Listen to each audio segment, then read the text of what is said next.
Stop setting your goals.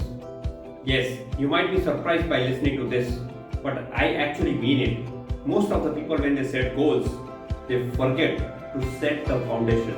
They forget to set the process. They forget to set the systems to back up the goals.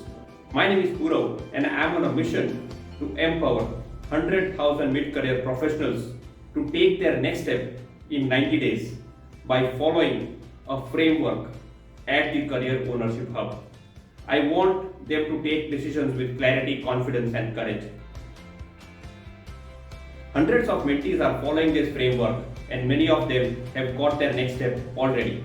Why do I want you to stop goal setting? Because in absence of processes, in absence of systems, in absence of a foundation, goal setting is harmful. As soon as you set your goals, you get into a trap of gratification. You feel as if you are already successful.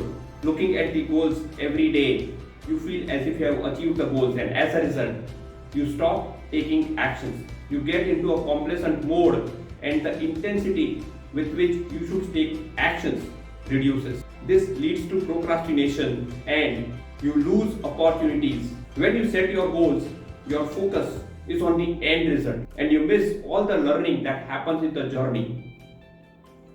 For example, in schools, I was running after securing good grades, and every year, in fact, 3 times in a year, I used to have my exams. I used to work very hard, but you know what? Every time, one day before the exams, I was stressed, I was under pressure, and I used to study overnight. And this was a very common scenario. I am sure you will resonate with this. Similarly, in the corporate journey, I used to run after the targets. And you know what? Every year, I had to put either the same efforts or more efforts to achieve the targets. It was clearly a race. And I was so much occupied in making efforts to achieve the targets that I was not able to focus on my personal growth at all. You know why? Because the systems were missing. I did not set a process. I did not set a foundation which could have helped me reduce the effort to achieve the targets year on year. And the third drawback of setting goals without having the processes and systems in place, I will again give one more example. If you set a goal to declutter your office desk, your workplace, so that your productivity and your efficiency are at the highest levels. Now let's say I entered the office. My workplace is not decluttered. So I will take some steps. I will invest, let's say 15-20 minutes to declutter my workplace. Next day morning, I find it in the same situation, completely cluttered. So I will repeat the same tasks. The next day after that, I will do the same thing. You know what? This is not how you set goals. The goal is set for once and it has to give you long-term results. And here you need to change your habits.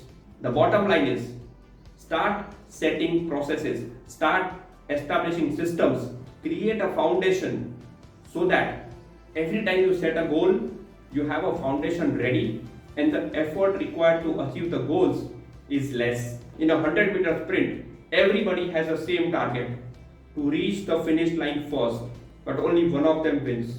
Goal setting doesn't differentiate you from the losers. What differentiates you is the process that you have set, the process that you follow.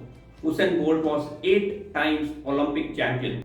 He has a world record in 100 meters, 200 meters, as well as in the relay race. And he was winning consistently. That was because of the process that he was following, the habits that he had cultivated. To be a consistent winner, you have to have a system and habits in place. Remember, people fail, but processes do not fail. You can keep setting the goals and you can keep playing the games without the process, but that is a short-term journey. But if you want to continue winning sustainably, if you want to enjoy the journey and if you want to dominate the game, then you have to establish the processes and the systems.